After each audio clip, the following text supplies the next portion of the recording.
a great deal got done. For one thing, Chinmoyi, Michelle, and Brad Byron, now Brahmadas, painted the kitchen. And as you will see, it's just beautiful. A lot of other things got done too. You'll notice changes in the sun porch, and just a great deal of really good work got done. So, any other announcements that I should make that haven't been made?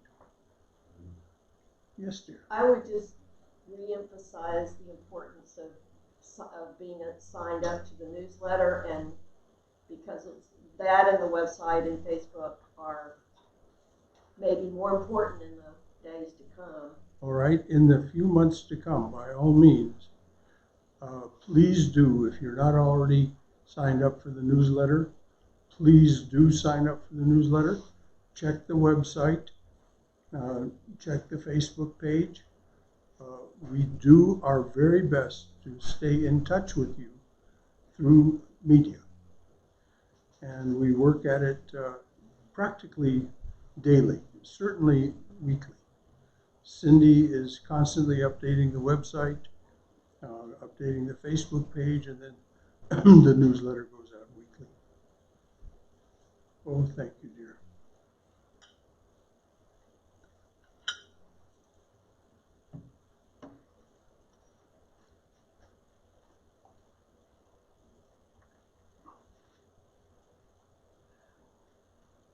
One more thing. Hmm? The classes. Oh, yes, thank you. It's good to have somebody who's awake here this morning. Our classes will also be available through something called Zoom starting this coming week. So you needn't leave your home to attend the Tuesday or Wednesday evening class. Let's send instructions out for that. Yes. At least by, afternoon of Tuesday, earlier if possible. Right. We'll get it out Monday or Tuesday. Instructions for Zoom. Yes, Sham. I just wanted to know if you have any idea of what the other Vedanta centers, are they still running or doing online or California? Each one is making their own decisions. I think they've suspended meetings in California. I don't know about Washington, D.C. I'm pretty sure that New York has done that. But I haven't really been following along to see what others are doing. We're making our own decisions here based on your own preferences.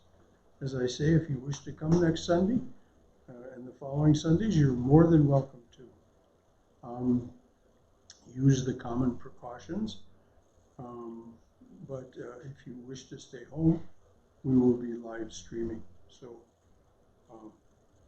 thank you for your concern, John. All right. We have some interesting things to talk about this morning. We'll start with our chant, our lovely chant inviting us to study together the art of spirituality.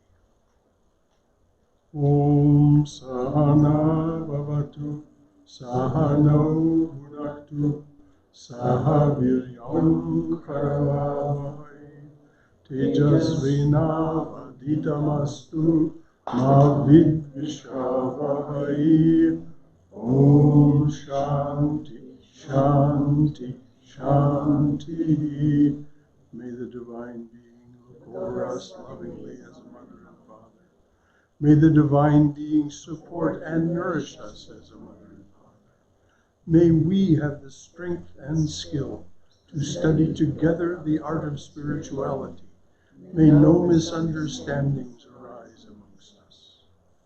Om, peace, peace, peace be unto us and to all beings everywhere.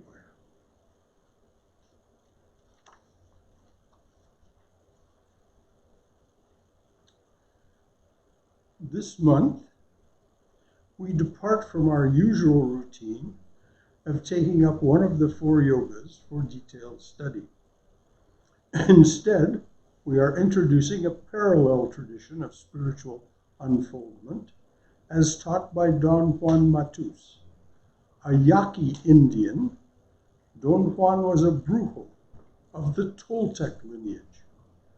Our second talk in this 4-part series is Restraints and Observances of a Don Juan Apprentice. A brujo, or bruja, is a person who is in command of power. An accomplished Raja Yogi could be called a brujo, yet as we will see, that comparison is approximate. Don Juan Matus was a great brujo and had many apprentices. One of them was Carlos Castaneda, who wrote several books about his time with Don Juan. For these talks, we are drawing from Castaneda's Journey to Ixtlan, which, if any of you at the end of this series of talks wants to pursue that book, I've done that with a couple of other people. We can, if you're drawn to this way of thinking and learning, you're welcome to take that up with me. Please understand that what you're receiving today and in these other talks are not meant to be instructions to you in spiritual practice. Anything that you find here that you might find useful, by all means, discuss it with yourself and discuss it with me if you wish, about how you can incorporate these practices and principles that Don Juan taught into your own spiritual life. Carlos Castaneda said, a brujo's basic premise is that the world of everyday life is not real or out there as we believe it is. For a brujo, reality, the world we all know, is only a description. Our day-to-day life consists of an endless flow of perceptual interpretations which we have learned to make in common.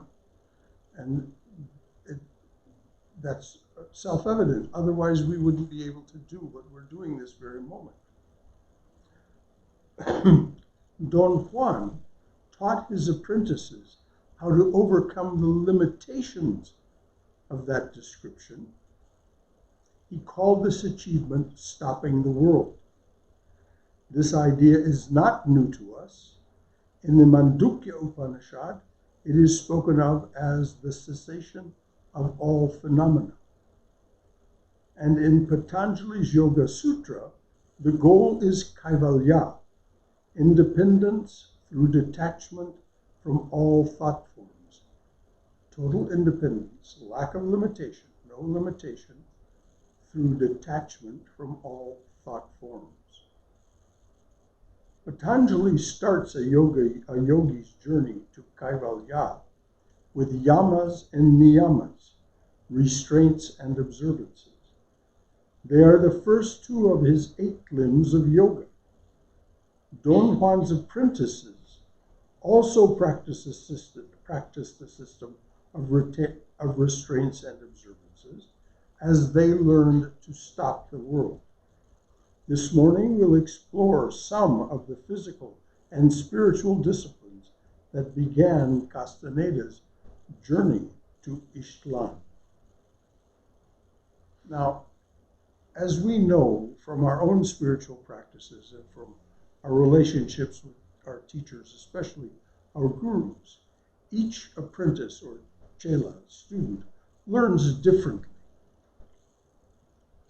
There are many things that your teacher will tell you that are meant specifically for you. This is why we see them in private and we keep private what they tell us.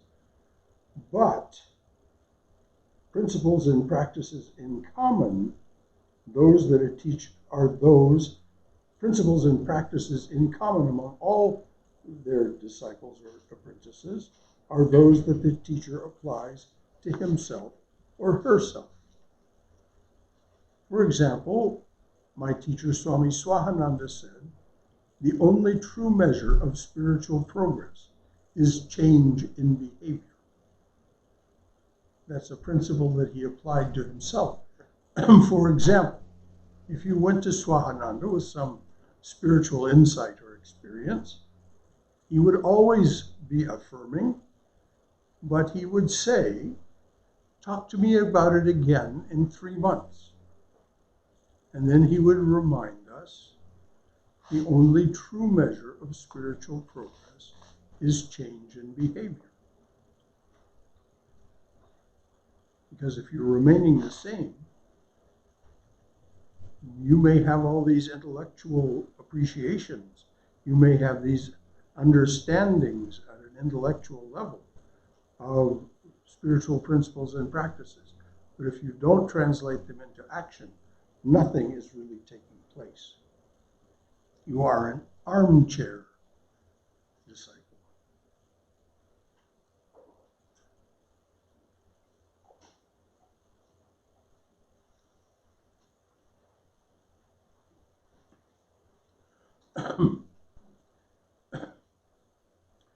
Here's Don Juan talking to Castaneda about the first practice taught to him. The title of that chapter in Castaneda's book is Erasing Personal History. Don Juan said, "It is best to erase all personal history." Don Juan said this slowly, as if giving me time to write it down. History would free us from the encumbering thoughts of other people. Now, if you wish to understand what this term encumbering thoughts means, please read Swami Vivekananda's Powers of the Mind and see how much we are influencing one another by our thoughts, and how much our expectations and our beliefs about other people actually influence them.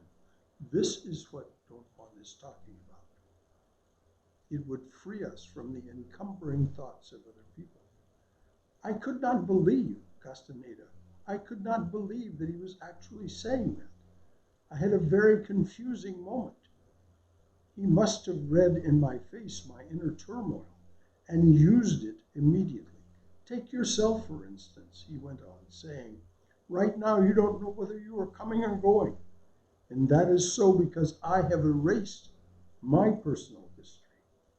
I have, little by little, created a fog around me and my life. And now nobody knows for sure who I am or what I do. I have created a fog around me and my life, and now nobody knows for sure who I am or what I do. But you yourself know who you are, don't you? I interjected. You bet I don't, he exclaimed, and rolled on the floor, laughing at my surprised look. You bet I don't. What does he mean? Again, Vivekananda. Vivekananda said, a person is a fool who swallows their own spit. What does that mean? It's an idiom that means, if you believe what you say about yourself, you are a fool. You are no longer the person that you were even a moment ago, let alone a day ago or a week ago or a year ago. That's the little secret I'm going to give you today, Don Juan said in a low voice. Nobody knows my personal history. Nobody knows who I am or what I do. Not even I.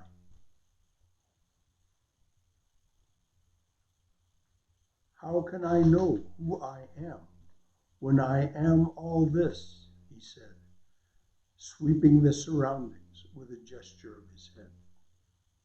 How can I know who I am when I am all this? he said, sweeping the surroundings with a gesture of his head. And of course, that's the way all of the spiritually illumined or attained feel, that they are one with everything. And they don't know what that is because it's too vast to know what it is. And they certainly don't know what's going to happen next. And so when in Sanskrit, the word is upadhis, coverings. When we set aside our coverings, when we set aside the things we believe or say about ourselves, our self-identifications, we create a mystery, not only for others, but we create a mystery for ourselves. The deep mystery that we are part of becomes more apparent to us.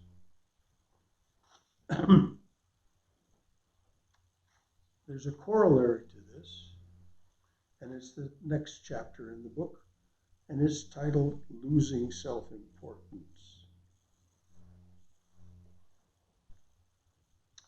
Now this particular training starts with a physical practice. We think we know how to do things physically. Yoga teachers and teachers brujos like Don Juan have a different idea about how to do things. So this starts with a physical practice. Castaneda says, "We walked for hours in the desert.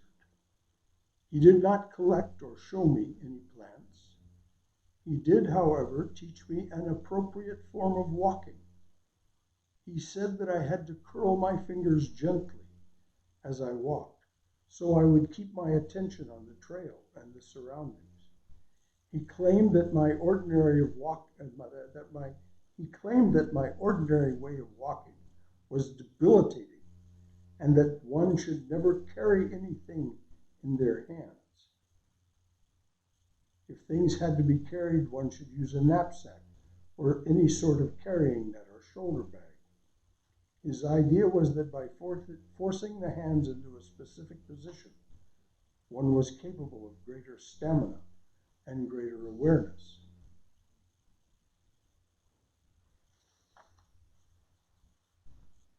Now, Don Juan not only asserted this to him, but over time he proved this. Though Don Juan appeared to be an old man, he had remarkable stamina and strength, and as we'll see in the descriptions that Castaneda gives us, an amazing degree of awareness.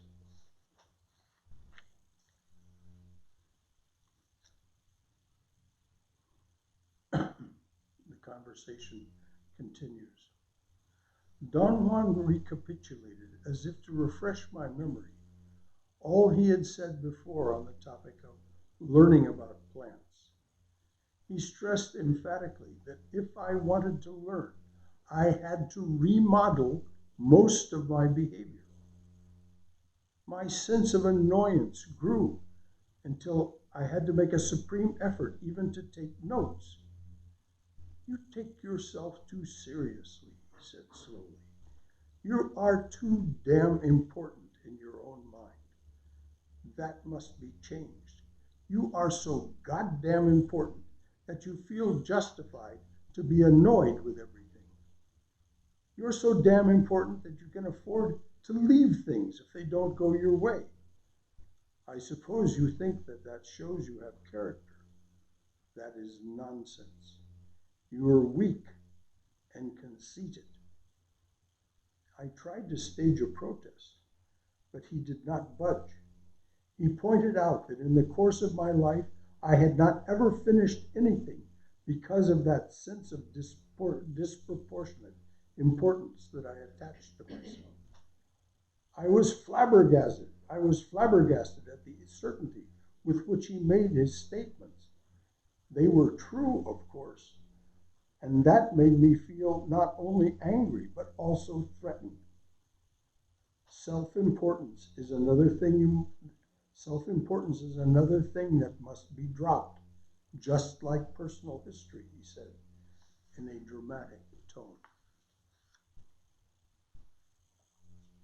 So as we're seeing, Castaneda is being given strong lessons by a fierce teacher in the changes he must make in his behavior. No progress will be made until there's change in behavior. And this is something else we find. We find it in Vashishta. We find it in various places in the Puranas. Don Juan talked about death as an advisor, which is the next chapter titled Death as an Advisor. We walked into the desert chaparral in a southerly direction. He mentioned repeatedly as we walked that I had to be aware of the uselessness of my self-importance and of my personal history. Your friends, he said, turning to me abruptly, those you have known for a long time, you must leave them quickly. I thought he was crazy, and his insistence was idiotic, but I did not say anything. He peered at me and began to laugh.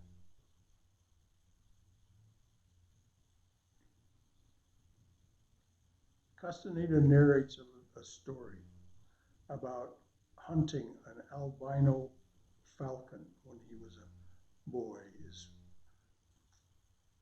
uncle raised chickens, and Castaneda's job was to shoot the predatory birds that that did steal his uncle's chickens.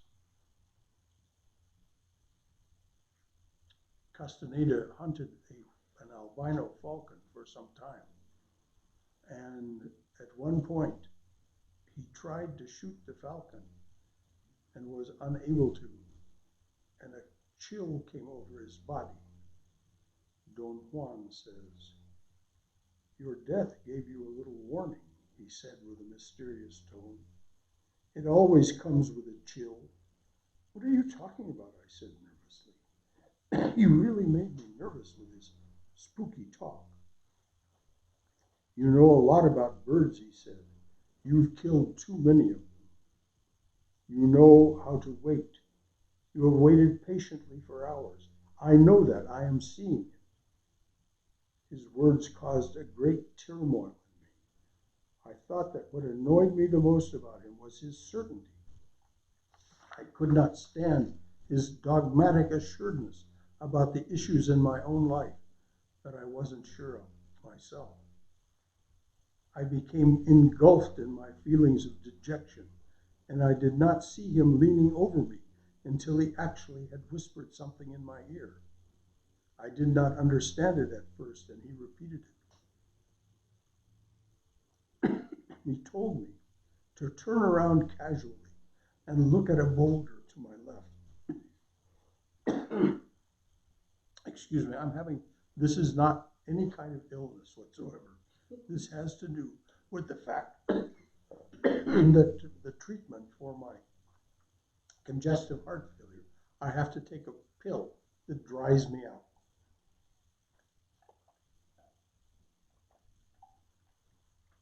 And so this is what happens.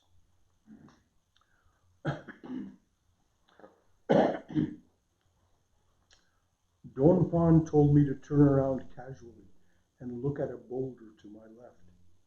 He said that my death was there staring at me, and if I turned when he signaled me, I might be capable of seeing it. He signaled me with his eyes. I turned and I thought I saw a flickering movement over the boulder. A chill ran through my body. The muscles of my abdomen contracted involuntarily, and I experienced a jolt a spasm.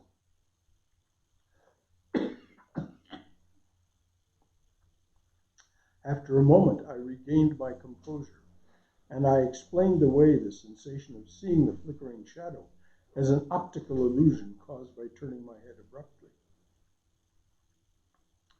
Death is our eternal companion, Don Juan said, with a most serious air. It is always to your left, at an arm's length. It was watching you when you were watching the White Falcon. It whispered in your ear, and you felt a chill as you felt it today. It has always been watching you. It always will until the day it taps you. He extended his arm and touched me lightly on my shoulder, and at the same time he made a deep clicking sound with his tongue. The effect was devastating. I almost got sick to my stomach. You are the boy who stalked game and waited patiently as death waits. But you know very well that death is to your left, the same way you were to the left of the White Falcon.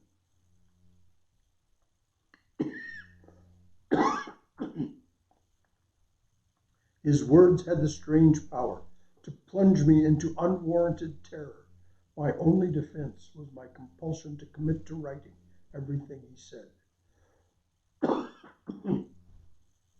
How can anyone feel so important when we know that death is stalking us, he asked.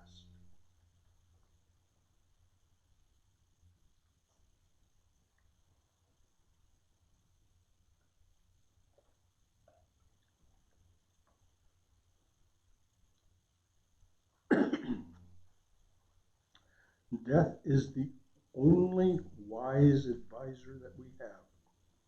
Whenever you feel, as you always do, that everything is going wrong and you're about to be annihilated, turn to your death and ask if that is so. Your death will tell you that you are wrong, that nothing really matters outside its touch. Your death will tell you, I haven't touched you yet.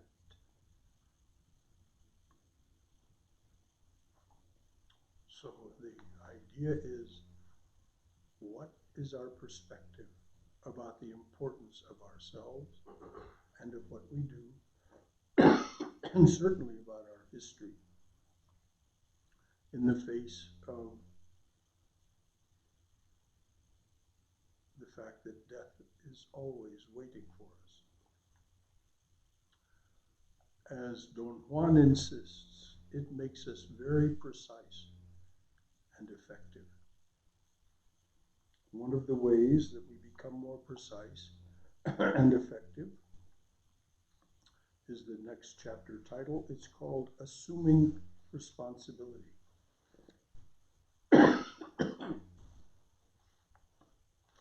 Think of your death now, Don Juan said suddenly. It is at arm's length. It may tap you at any moment. So really, you have no time for crappy thoughts and moods. None of us have time for that. Do you want to know what I did to you the first day we met? I saw you, and I saw that you thought you were lying to me. But you weren't, not really. In order to persuade Don Juan to become his informant in his study of plants and so on for his PhD, psychotropic plants, Castaneda had told him some things about himself that were half-truths and misrepresentations. But Don Juan saw through it. But you weren't, not really. I told him that his explanation confused me even more. He replied that was the reason he did not want to explain his acts, and that explanations were not necessary. He said that the only thing that counted was action instead of talking. He then told me that there was another thing I had to perform if I really wanted to learn about plants. What was wrong with you when I saw you, and what is wrong with you now, is that you don't like to take responsibility for what you do, he said slowly, as if giving me time.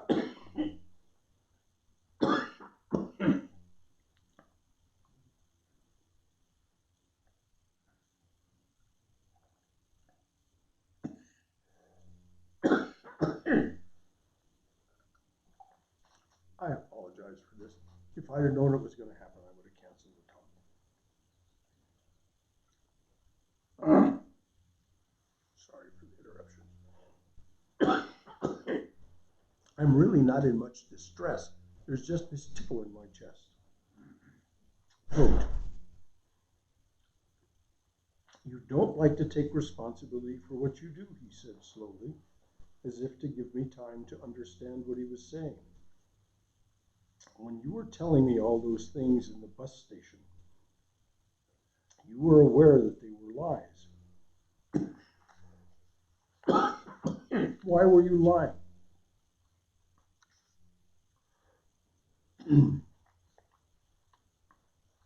I explained that my objective had been to find a key informant for my work. Don Juan smiled and began humming a Mexican tune.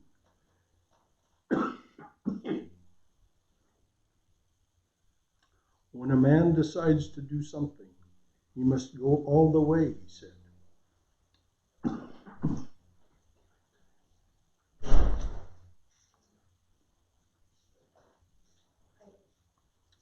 But he must take responsibility for what he does.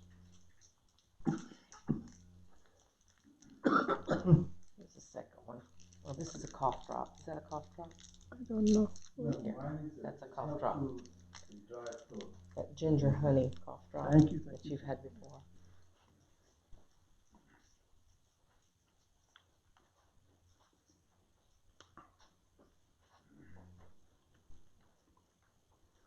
I'm a Mexican too, along with Don Juan.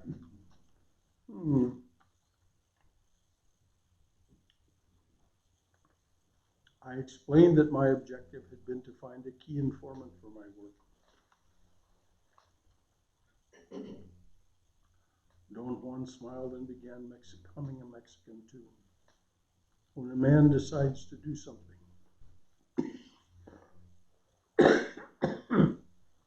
he must go all the way, he said. But he must take responsibility for what he does. No matter what he does, he must know first why he is doing it, and then he must proceed with his actions. Then he must proceed with his actions without having doubts or remorse about them. That's an impossibility, I cried. He asked me why, and I said that perhaps ideally that was what everybody thought they should do. In practice, however, there was no way to avoid doubts and remorse. Of course there is a way, he replied with conviction. Look at me, he said. I have no doubts or remorse. Everything I do is my decision and my responsibility. The simplest thing I do, to take you for a walk in the desert, for instance, may very well mean my death. Death is stalking me. Therefore, I have no room for doubts or remorse.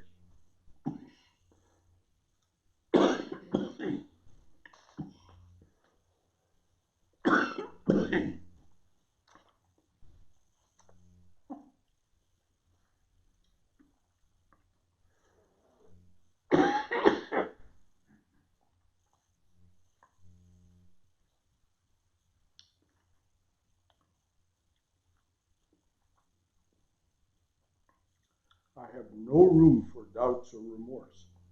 If I have to die as a result of taking you for a walk, then I must die.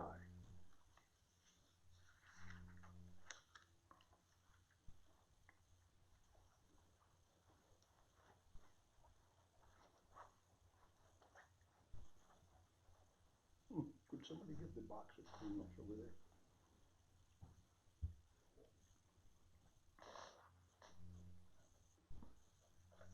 Thank you, dear.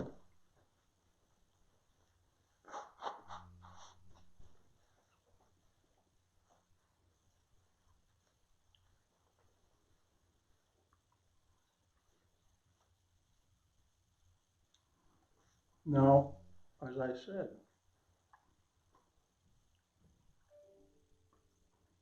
Carlos Castaneda had sought out Don Juan as he called him, a key informant about psychotropic plants, peyote, Jimson weed, others. And he had gotten into this relationship with Don Juan,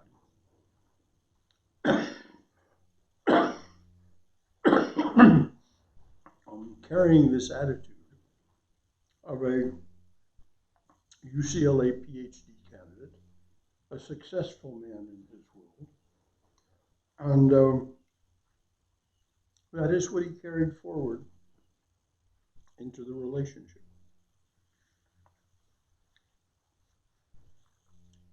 Don Juan asked, "Are we equals?" "Of course we're equals," I said.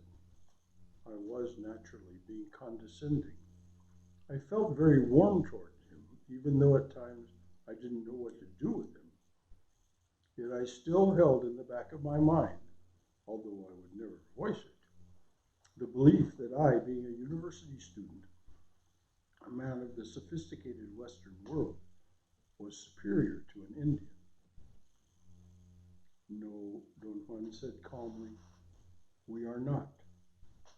"Why, certainly we are," I protested. "No," he said in a soft voice, "we are not equals. I am a hunter and a warrior, and you are a pimp." My mouth fell open. I could not believe that Don Juan had actually said what he said.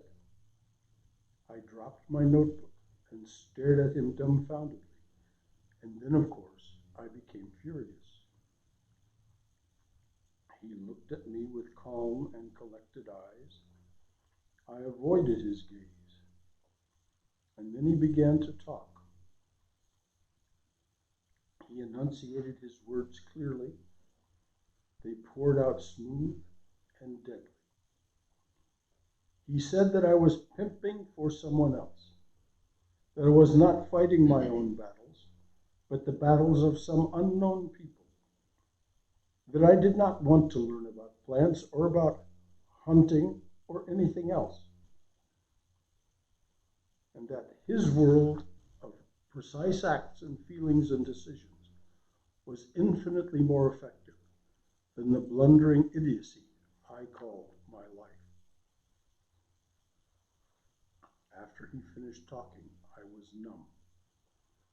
He had spoken without belligerence or conceit, but with such power, and yet such calmness, that I was not even angry anymore. We remained silent. I felt embarrassed and could not think of anything appropriate to say. I waited for him to break the silence. Hours went by. Don Juan became motionless by degrees, until his body had acquired a strange, almost frightening rigidity. His silhouette became difficult to make out as it got dark. And finally, when it was pitch black around us, he seemed to have merged into the blackness of the stones. His state of motionlessness was so total that it was as if he did not exist any longer. It was midnight when I finally realized that he could and would stay motionless there in that wilderness, in those rocks, perhaps forever if he had to. His world of precise acts and feelings and decisions was indeed superior. I quietly touched his arm.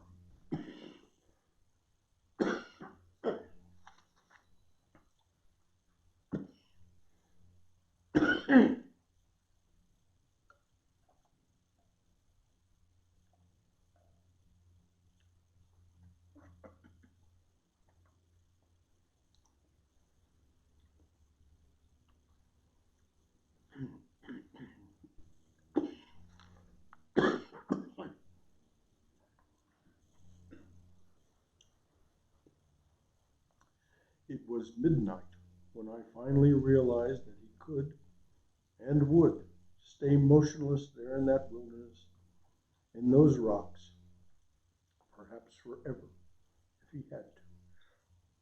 His world of precise acts and feelings and decisions was indeed superior. I quietly touched his arm, and tears flooded me.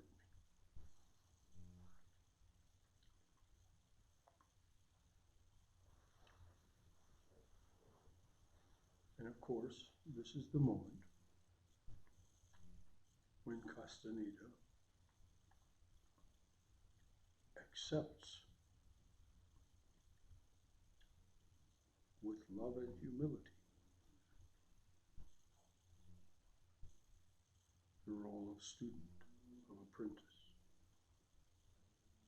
to Don Juan. And in the context of the book, as you can see, I find it very moving, this discovery of his teacher.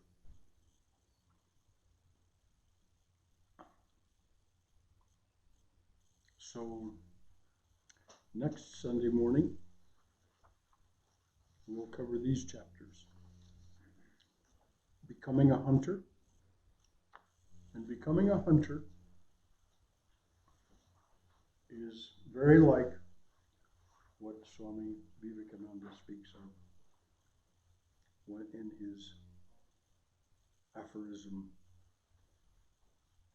first bread, then football, then the Gita. Now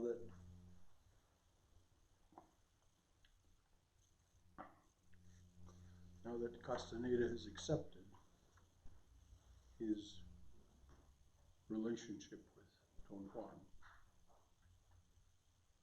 Don Juan can begin to teach him how to live in the world, not as a pimp, but as an independent being, becoming a hunter.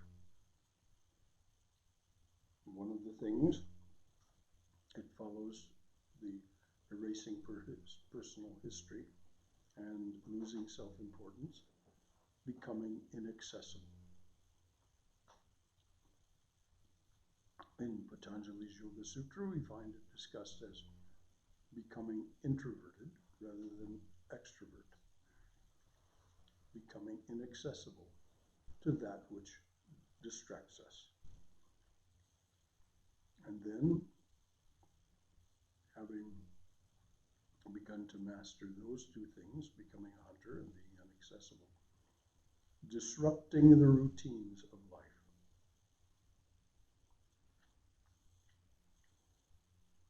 The next chapter, the fourth chapter we'll study, or not study, but review, is becoming accessible to power. What is this fascination with power? When Jesus said, I have overcome the world,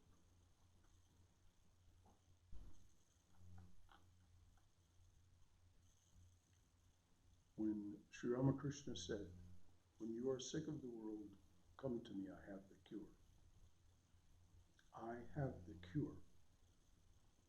Imagine what power, what mastery of power that takes. So it is the conservation and the mastery of power that leads us to become a yogi or a brujo. And so the last chapter we'll study next week is called The Mood of a Warrior. Not a warrior in the sense of making war against other human beings or other beings, but making war against Mahamaya and its distractions, so that one can become free of the distractions of the world, and thereby, as Don Juan puts it, stop the world. And then you can begin. Having learned to stop the world, one can begin the journey to freedom.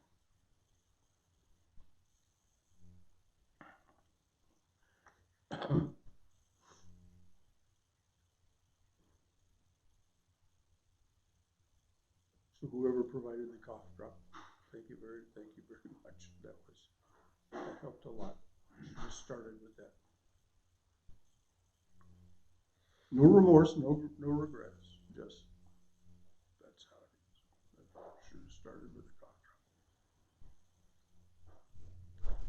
And now, even though we are few, and I think we are wise to be few and sitting far apart from one another in this setting,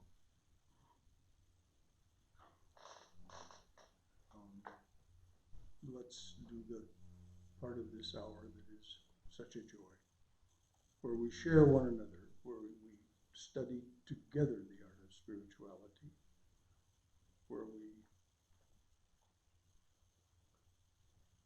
ask what's on our mind, share what's in our hearts. What is your reaction to all this, or to any of the other things that constitute our study of spirituality? Yes. I have a couple of thoughts. One is regarding the power. Mm-hmm. I've been reading lately the book on reminiscences of the Eastern and Western disciples of Swami Vivekananda. Mm-hmm. And the common thread that seems to run through almost every single one of them is the power that he emanated. Mm-hmm. Many of them wrote the reminiscences several years after they met him. So the actual content of what he said or talked, they forgot. But they all described this tremendous power of just being in his presence. So that was one. The other thing was this, a few years back I watched this documentary on Walt Disney, Mm-hmm. and talking about finishing what you set out to do. If I recall, I think Walt Disney was not in perfect health when he started on the Disney World project. Mm-hmm. So he didn't even know if he would be, quote, alive to see it completed, but that didn't stop him from having so much, I guess, vision and Yes. the details of what he wanted done. So Yes. I thought that was very inspiring. Yes, he was a great visionary and had great personal power. That's why he drew so many talented people to him and was able to work with so many talented people. He had great personal power and was a master of that power to a great extent. And no, it did not concern him, apparently, what would happen next. He simply went ahead with fulfilling whatever vision he had.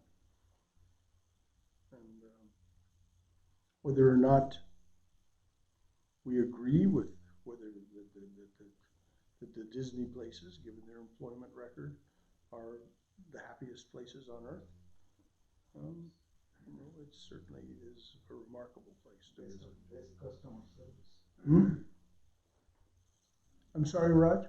It's considered the model for customer service. Yes, it certainly is. Yes. I have a question about what Don was telling Castellano to look to your left and beg. So what is the significance of that? Death is just over our left shoulder at arm's length, it is said. And this is not just in Don Juan's idea. I read it elsewhere. That just outside the etheric egg that surrounds us. Some people call it an aura, but some people call it an egg. It's spoken of that way. It extends an arm's length out from our body. Just beyond that is death is waiting to touch that egg and dissolve it. And when that happens, then we're no longer able to sustain the inertness of this stardust spacesuit becomes apparent because that which inhabits it speeds away. So, and that is also what Don Juan calls our assembly point. Just 3 feet, an arm's length above our left, out from and above our left shoulder. This is where we're assembling the reality that we experience from all of the infinite possibilities of reality that are shown to Arjuna, and when he has the universal vision of Krishna. There's infinite possibilities, and we're experiencing one or perhaps slightly more than one if we're doing spiritual practices of those possibilities. Good question. Yes, anyone else?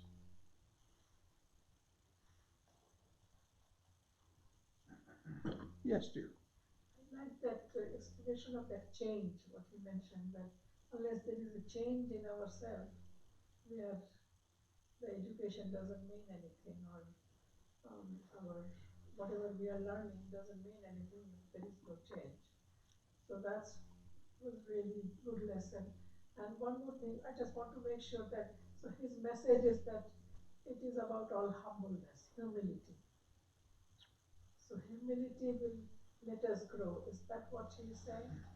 That's one of the messages that Don Juan delivers, yes.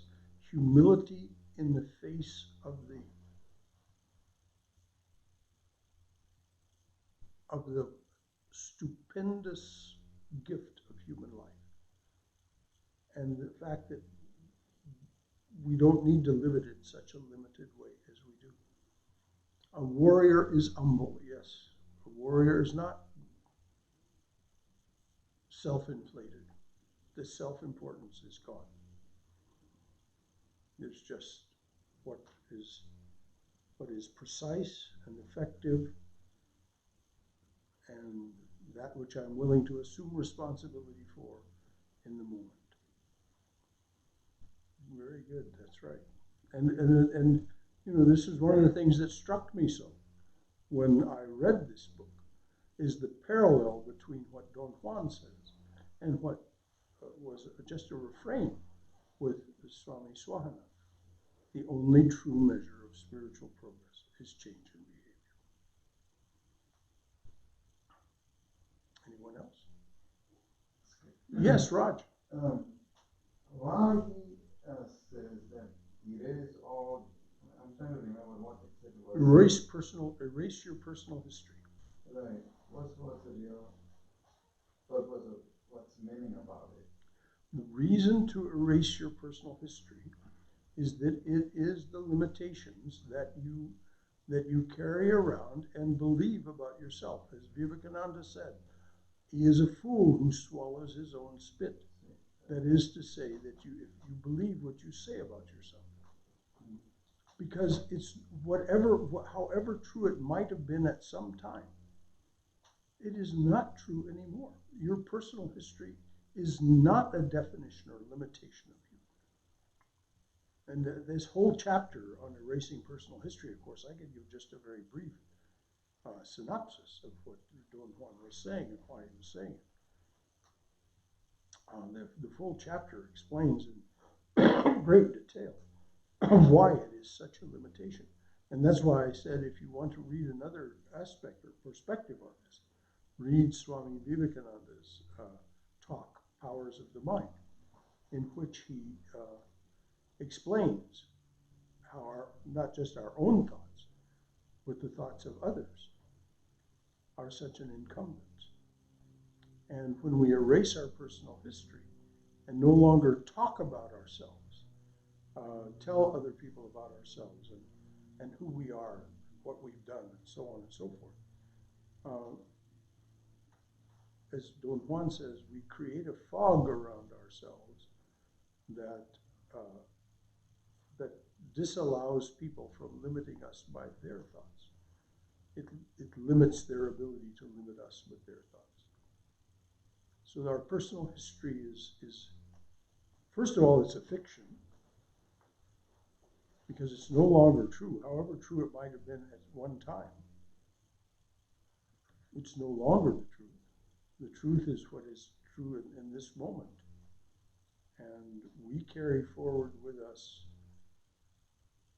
our limitations as we choose to accept them.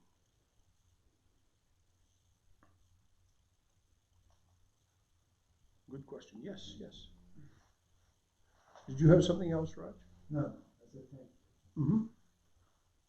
In terms of kind of building up the personal history piece, is that in a way talking about kind of overcoming your personality? Because isn't that essentially your personal history, kind of how people have decided they're X, Y, and Z? I am stubborn. That along with their self-importance, that along with all the components of their self-importance, yes, indeed, that's exactly it. So our personality is Don Juan asserts it's much more of a choice than we allow ourselves to think about it. We think we're forced to be this way by circumstances and things in our past and so on, when in fact Don Juan's assertion is ain't so. We have far more power of choice to assemble our world based on discoveries as a hunter and a warrior than what has been given to us a priori. Yes? It sort of reminds me of the story of that lion cub who's raised by the sheep. Mm-hmm. Yes. So his personal stories. Mm-hmm. No, I'm a sheep. Bah, bah, bah. And the lion says, look in the water. What do you see? Oh, boy. I'm a lion.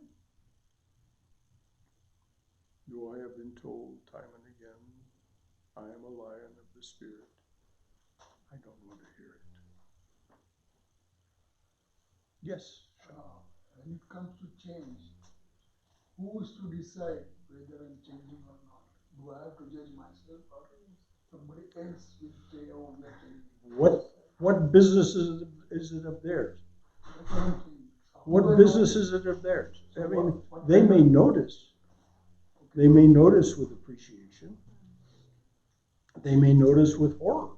If you suddenly, decided, I don't want to see you anymore because you're a bummer. Every time I see you, you bring me down. So I don't want to see you anymore. You may not say that to them, but you just do that by your behavior. They may get offended. So what? This is what Don Juan says. Leave those friends. Yes, Jack. Blue Woman Groove. I think just to bounce off of Sham's question, that it's not really so much a decision to decide, to decide yourself or let other people decide that you've had a change in behavior, but you do just notice it sometimes all of a sudden, because you don't react in the same way to a similar situation, that you've always reacted a certain way, but you react a different way, and then you notice it. And yes, other people will notice it too and probably say something. And some people won't like it if you change. True. Especially So if you are doing something good. Yes. And so what? You do not live your life to please others. You may decide to do things that please others because you consider that something that is effective and for which you're willing to take responsibility. But it is not your job to live your life to please others. So if you displease others, that's their issue.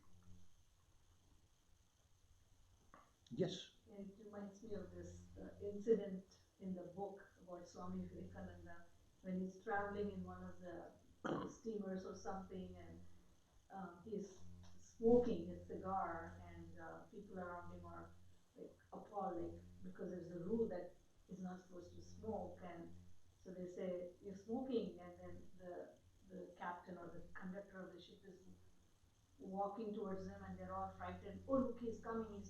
He's coming! They're so what if he's coming, and he continues to smoke, and as soon as that guard comes near him, he just slowly throws it into the ocean and laughs. So I mean, it was kind of that. Yeah, Vivekananda was very self-determined. He was often hours late. At one time, for a talk in Oakland, California, he was 2 hours late. And then when it was all over, the last ferry back to San Francisco had left. And so his monitor, the person who was his chaperone, so to speak, was saying, "Hurry, Swami, we've got to hurry."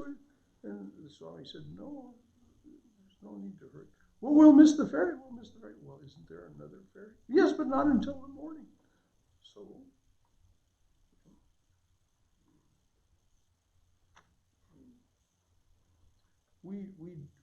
we're puzzled by the behavior of people who live as Don Juan suggests. They create a fog around themselves. Because the same way, like you said, Swami Vivekananda, he seemed to have this perfect sort of control, because another occasion where one of the devotees was with him and they were talking, and he was getting late for a yoga class or something. Mm-hmm. And then so somebody came and said, "Oh, you're already late." So, "Oh, let me." And when he was talking to the devotee, his hair was all disheveled and he was not ready. But then he got up and walked through his room, and before the devotee could get there, he was already in that room perfectly. He had his robe on, his hair was combed. So the time, I mean, on the one hand, he would be late, but on the other hand, within a matter of a few seconds, he had sort of transformed himself. Yeah, wouldn't you have liked to have been on the fly on the wall when that happened? Right. Yes, Vivekananda will the more you read about him, the more amazing and captivating he becomes.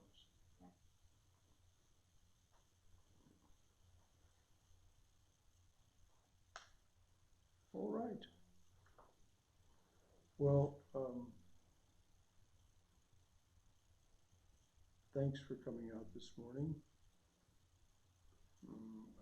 The coronavirus is something that we need to be concerned about. So if you decide to stay away next Sunday, that'll certainly be understandable. You can experience whatever is being said. And next Sunday, I'll take a cough drop before the talk. Perhaps I won't even be in such a state, but nevertheless, whatever happens, I'll try to deliver this talk on these next 5 chapters of the book, which are, if you found these fascinating, you'll find those also fascinating. Don Juan is a very skilled teacher, very skilled, and Castaneda is a rambunctious student. He's all of it. At one time, Don Juan actually makes the sound of a cowboy taming a wild horse. Ay-yahoo! Slapping his thigh like somebody slapping his hat against riding a wild horse. As Sri Ramakrishna says, the biggest fish are the hardest to land. So we will close with our usual chant for peace, and the Swamis will tell you that as we chant this, if we do it with great conviction and heart, it has a wonderfully beneficial effect far beyond our imagination.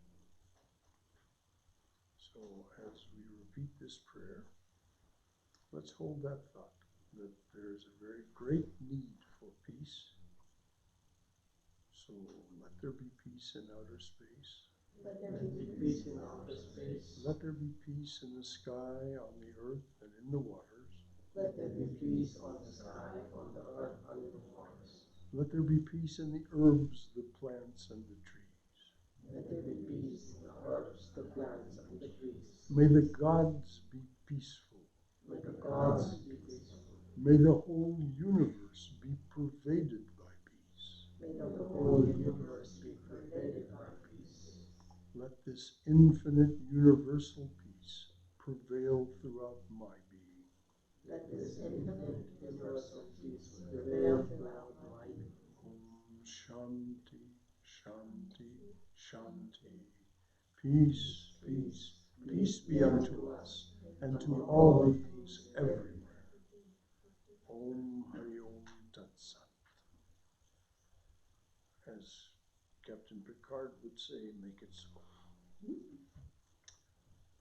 So there is, I know for a fact, because I saw it on my way out here, a table full of wonderful things to share, if you choose to come in the monastery and share them with us. So come on.